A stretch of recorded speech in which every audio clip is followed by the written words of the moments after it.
All right, so now we're going to give attention to our circuit overseer, and he's going to help us to appreciate his theme. Can you see who is watching you? You know, we are spoken of by the Apostle Paul as a theatrical spectacle to the world. Collectively, as a Christian congregation earthwide, we are a theatrical spectacle. But as individuals, we are also theatrical spectacles, meaning that we're being watched.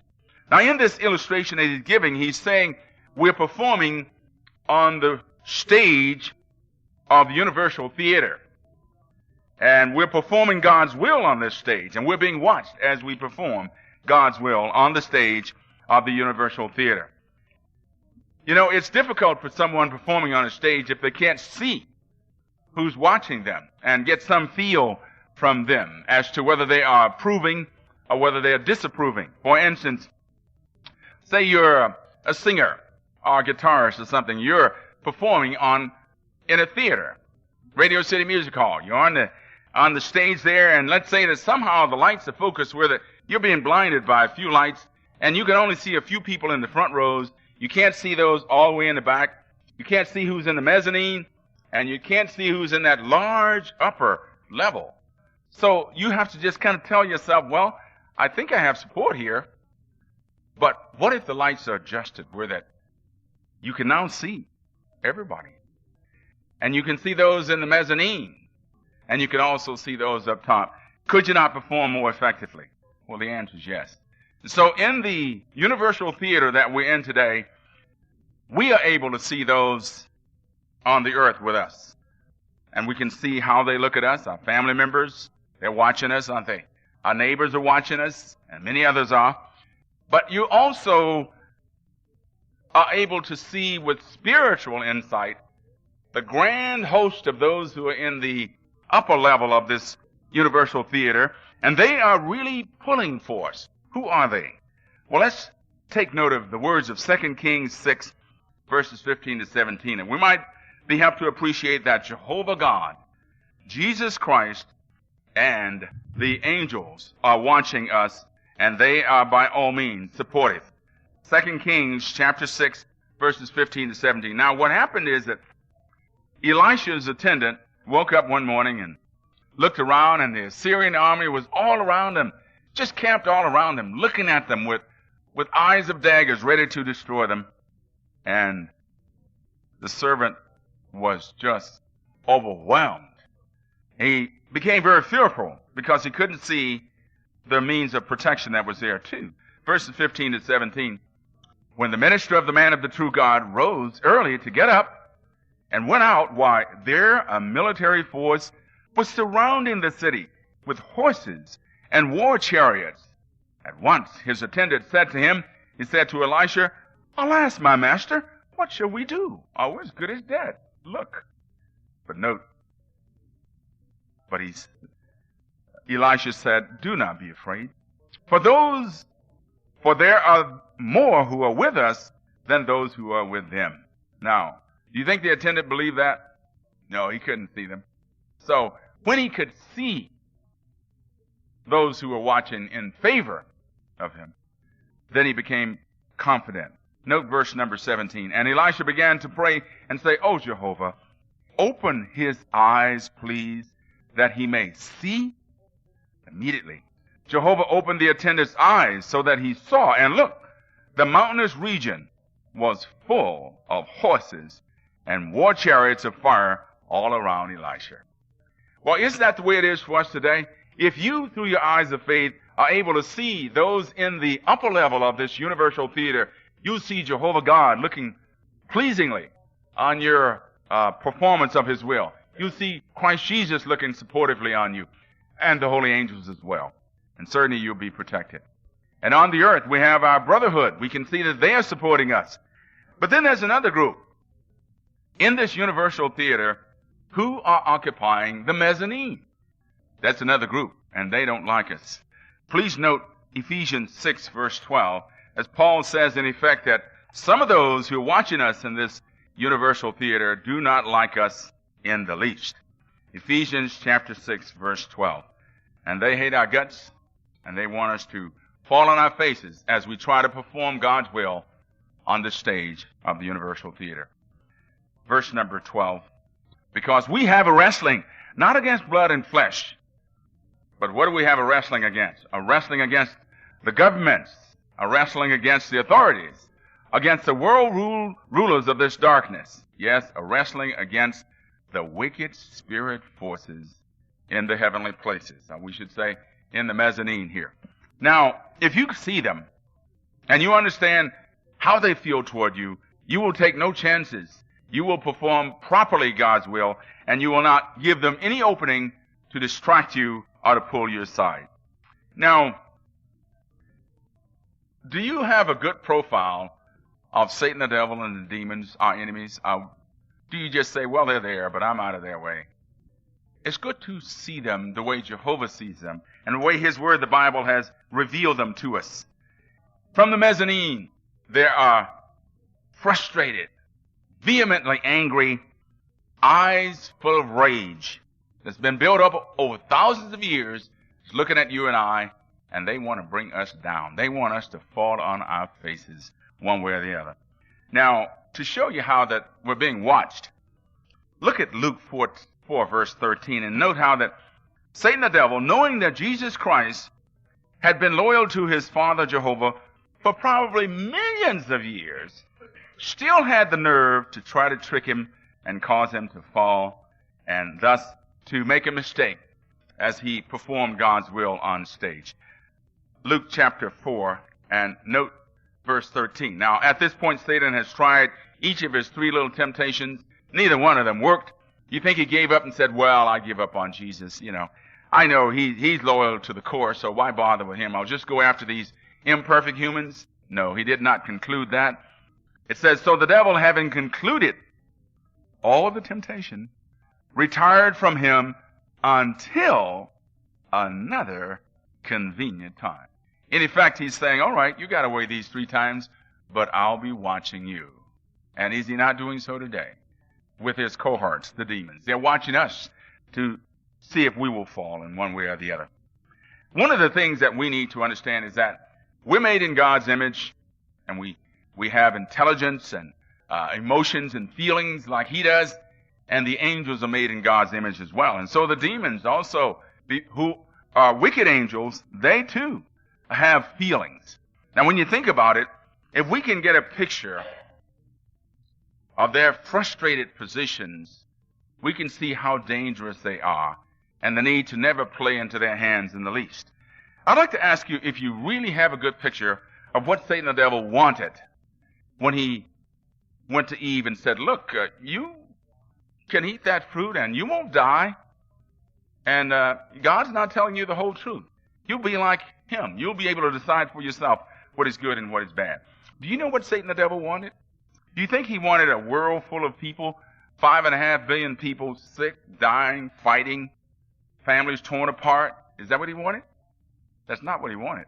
He wanted people living in paradise. He wanted perfect humans under his control. He wanted what he saw Jehovah was going to have. And that's why it's good to see that when you read the scriptures. So now, when he didn't get what he wanted, he experienced what you and I experience when we don't get what we want. Disappointment, sometimes frustration, sometimes anger. And let's note that in Genesis 3, verses 22 to 24. Why was Jehovah so insistent on getting Adam and Eve away from the tree of life? Why did he go to such great means to make sure that they never ate of that tree?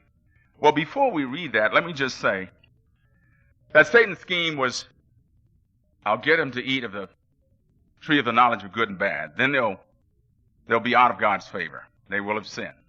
So he will not want them. But now, if I can quickly get them to rush over here and eat also from the tree of life, then they'll have a technical, legal right to live forever as perfect humans under my control, Satan thought. And I will have embarrassed my father in this situation so much, Satan must have thought that he'll just let me have them. But it didn't work. That's what the Holy Spirit book says when you read that sometimes. But it didn't work. So note here in verses 22 to 24, and Jehovah God went on to say, no doubt speaking to Michael the archangel, and we know it's Jesus Christ, here the man has become like one of us, knowing good and bad. And now, in order that he may not put his hand out and actually take fruit also from the tree of life and eat and live to time indefinite. Now there's your ellipsis again. Perish the thought. We won't even talk about it. That possibility is not even there. Then he says, look, I stop this right now. In verse 23. With that, Jehovah God put him out of the Garden of Eden to cultivate the ground from which he had been taken.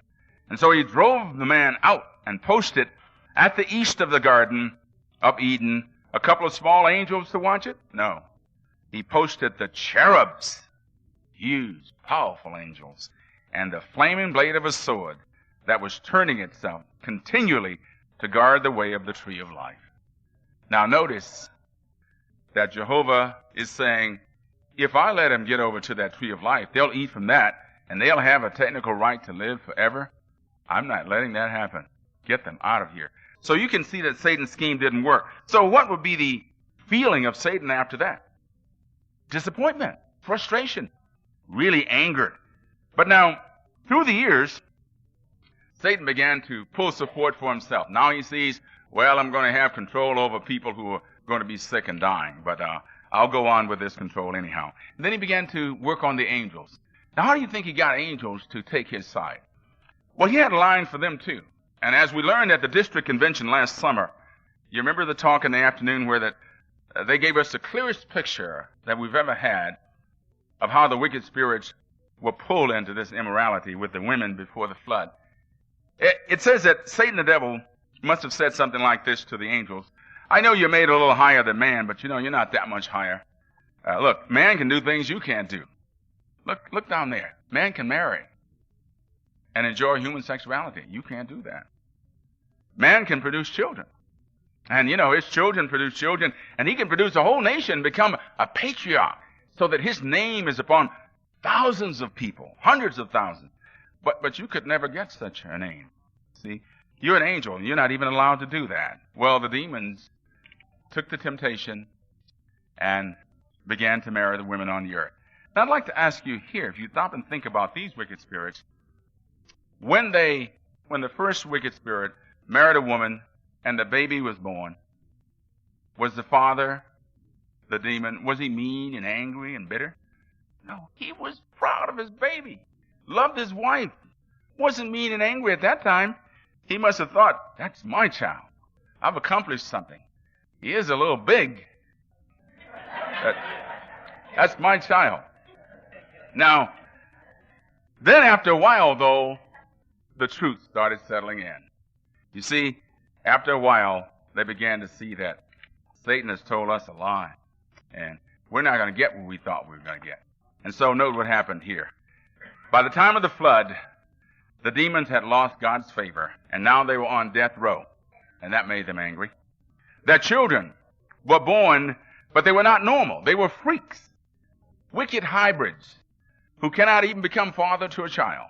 Now they know, can't even become a patriarch, can't even be a grandfather. My children can't even have children. So then they're disillusioned with the idea of ever becoming a patriarch. Then Jehovah God comes along with the flood and does what to their children? Kills them all. Wipes them away. And they really get mad now. So they must have thought, well, at least when Noah's family reproduces again, we'll marry some of their beautiful daughters, and at least we can enjoy, human sexuality.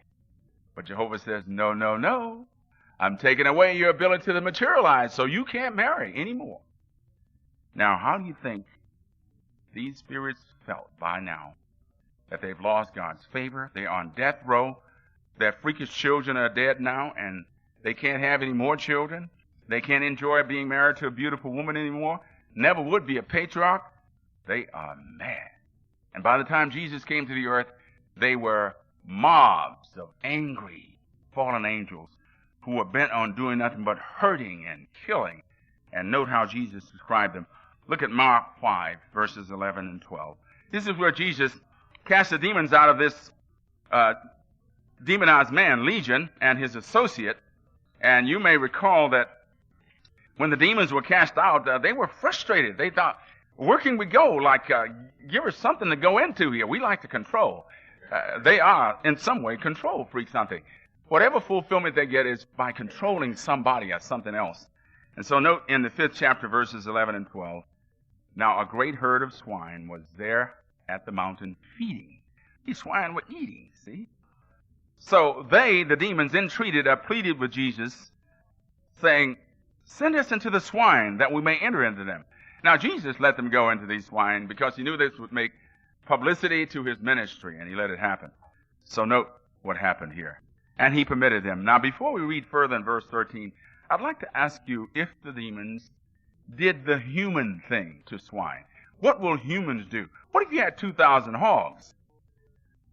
Wouldn't you herd them over to where they could eat grass and roots and whatever, and then wouldn't you herd them over to where they could get some water? And then you'd herd them down to a mud hole under a shade tree where they could get in the mud and wallow and cool off, and just enjoy themselves. And wouldn't you look forward to selling them at the market and making some money? But you see, that's the human thing. The demons didn't do that. Look at what they did. Verse 13. And he permitted them. With that, the unclean spirits came out of the man and entered into the swine. And the herd rushed over the precipice into the sea, about 2,000 of them, and they drowned, one after another, in the sea. Does that give you a profile of these disappointed, angry, frustrated demons who have told themselves that they have a right to feel scorn? Yes, that's what they are.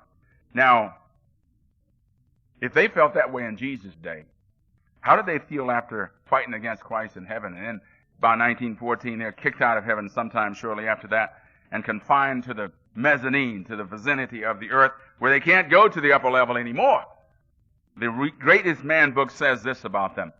The demons revel in seeing the suffering of those they are able to possess, apparently taking delight in ganging up on them in a cowardly mob spirit. What was the name of the man? How did they name the man they possessed? Legion. Because what? Many of us were possessing them, they said. It says, evidently the demons get some sort of unnatural, sadistic pleasure from invading the bodies of fleshly creatures. Now, my question to you may wonder, why are we talking about this?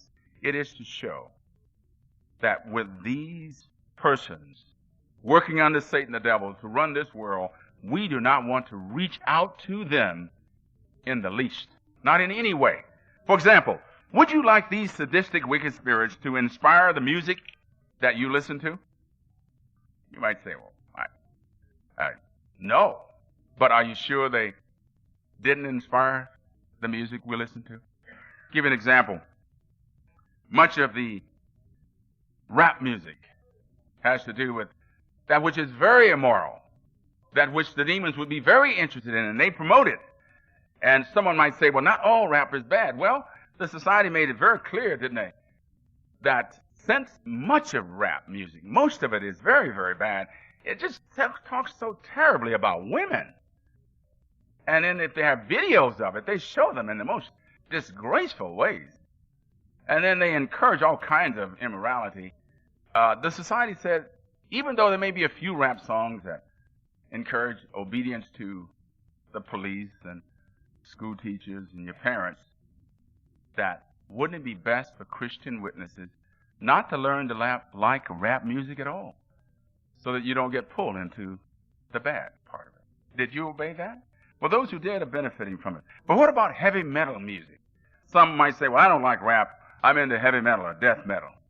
This is really very much a product of the demons, in that often it is about spiritism. It is often about death.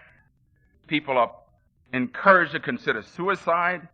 To give an example, did you know that the wicked spirits can inspire music and inspire the recording of it, and even put their spiritistic powers in the CD recordings and the tape recordings of it? Now, someone might say, oh, no.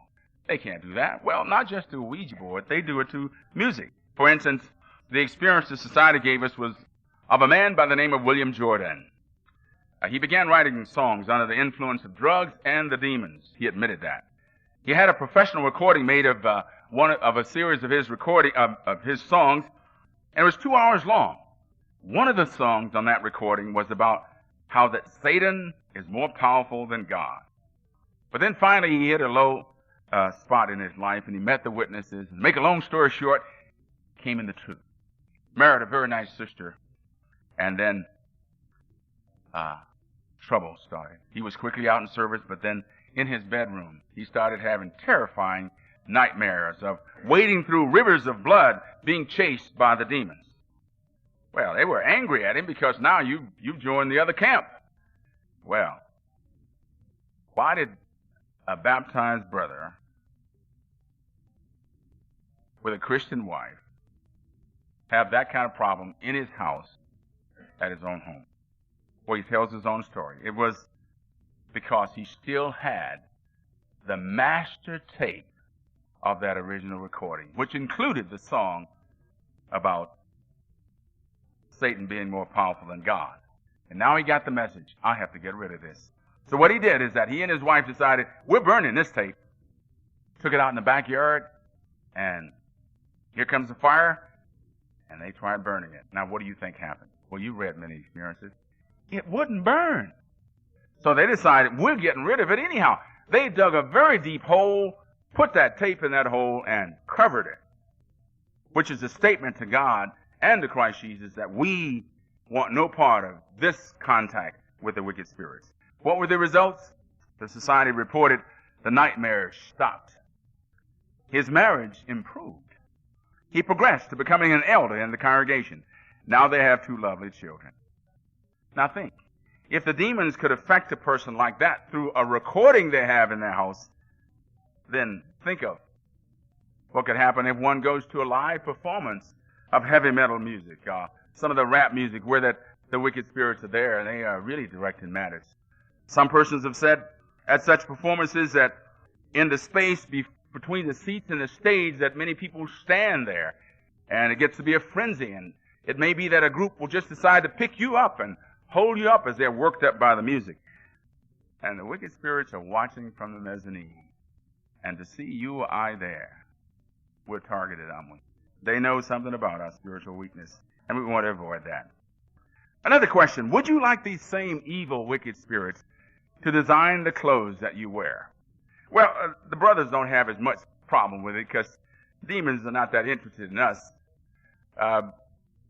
Most fortune tellers are what? Women. Most psychics are what? Women. Who were the demons married to before? Women.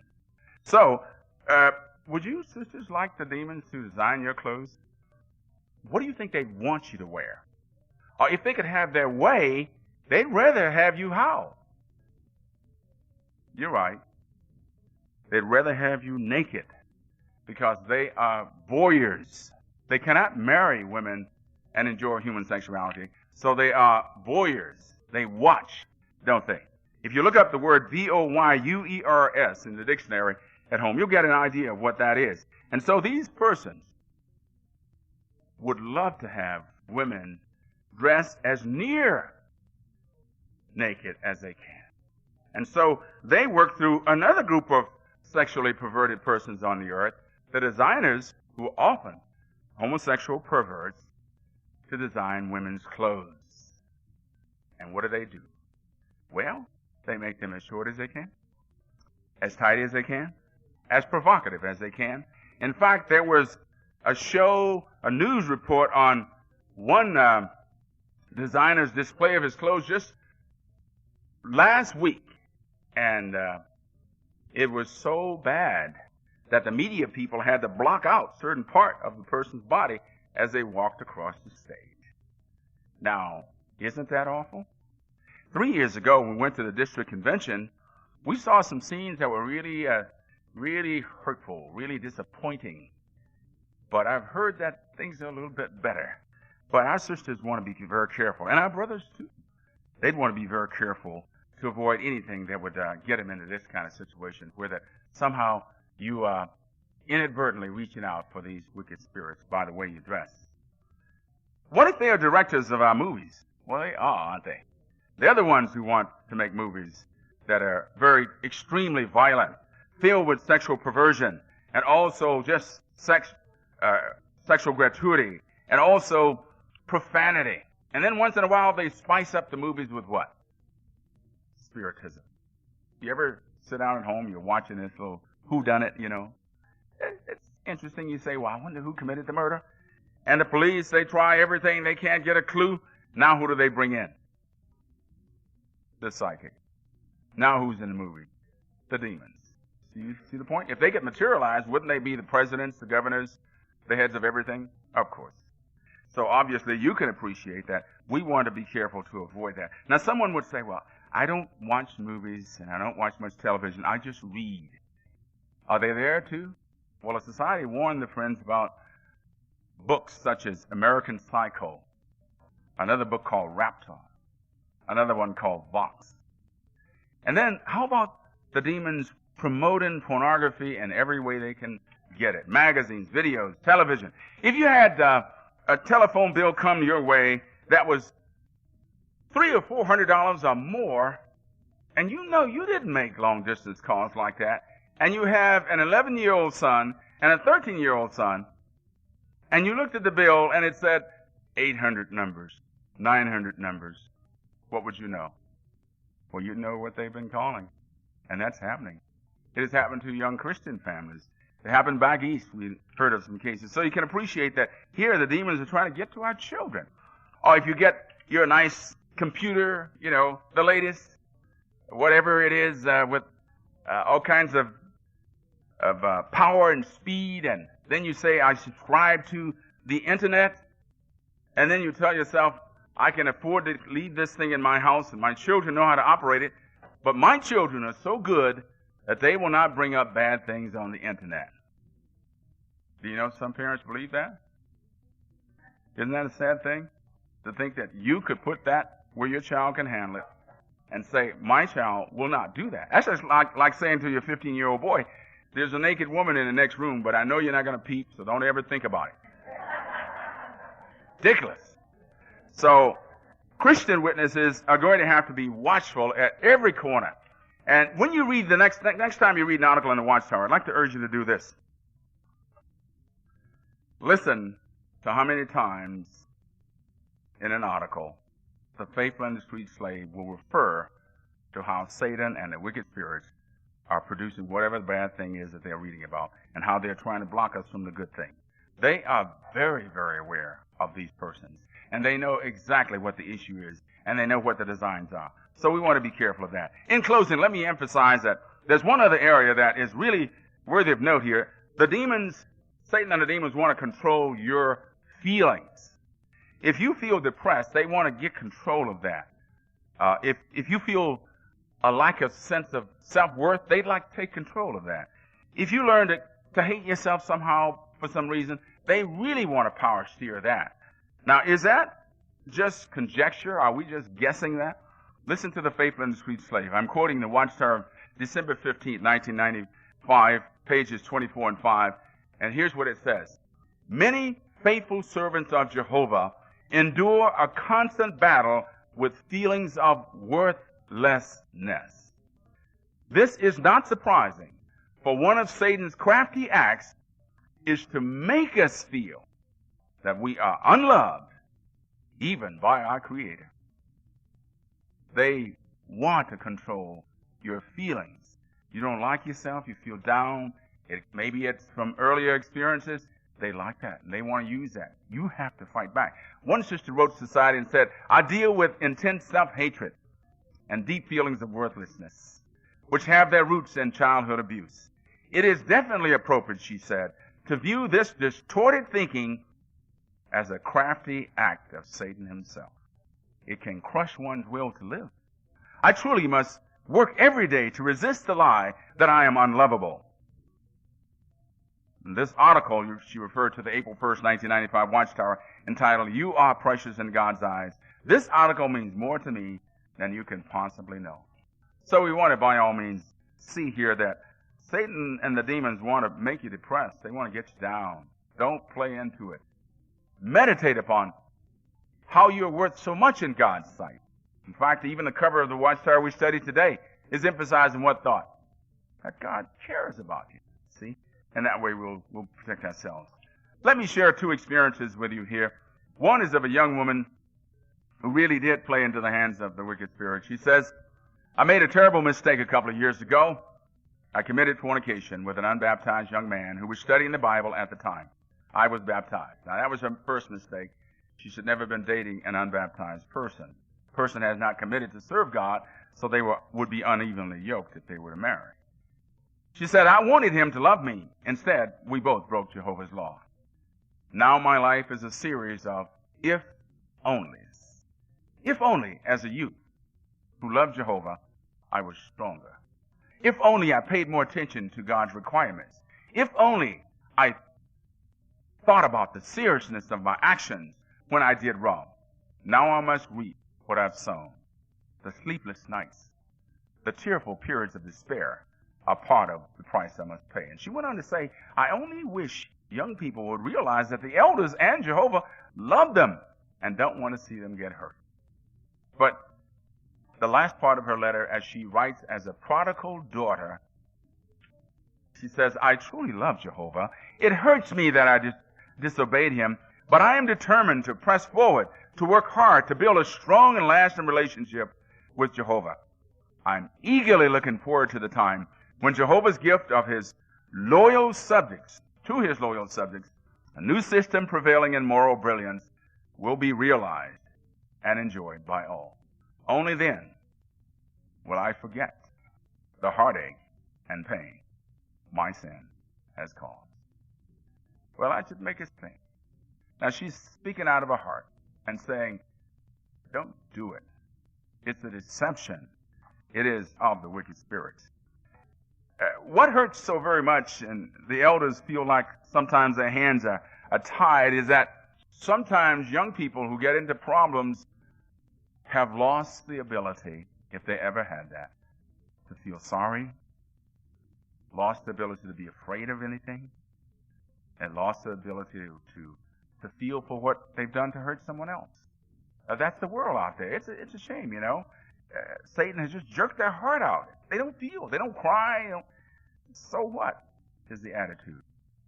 And so they're not even afraid of AIDS.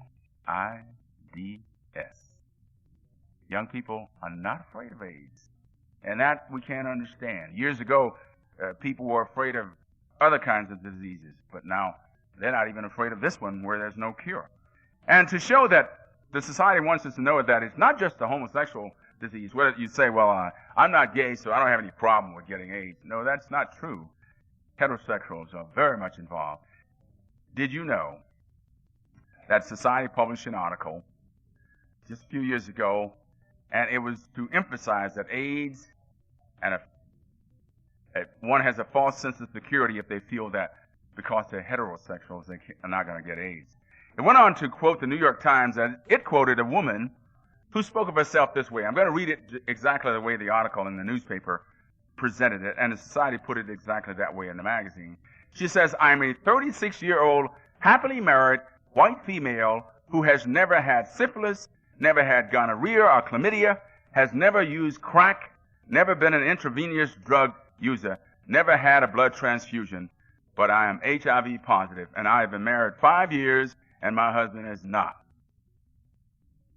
Which meant that she was HIV positive 5 years earlier.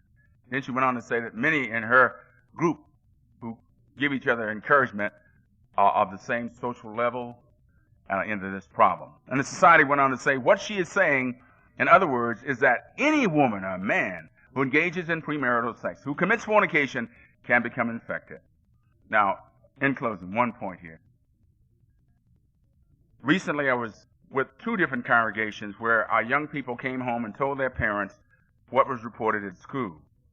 In one of the cities not too far from here,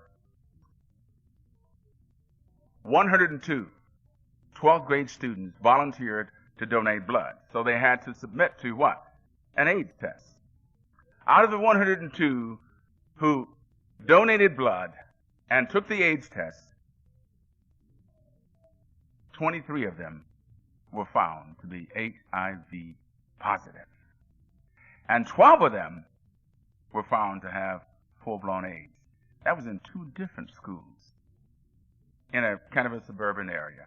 Now, we're just trying to say that this is one awful problem. And that's why we can say to our sisters, to our brothers, we could say, she may look as healthy and beautiful as Miss America. To our sisters, he may look as strong and healthy and fit as a point guard on an NBA team, maybe the Lakers, but they may be HIV positive. Now, if we can't be afraid because of breaking God's law, it looks like a person should be afraid because of that. So that's why we're saying today that we need to see who's watching us. And in this universal theater, we have watching from the upper level, Jehovah God, Christ Jesus, and the holy angels. They're watching for us and watching over us and protecting us. On the earth, we have our brothers and sisters watching us, and we have others that we see. But in the mezzanine, we have the wicked spirits watching us. They want to bring us down. So we urge you, be sure you can see those who are watching you.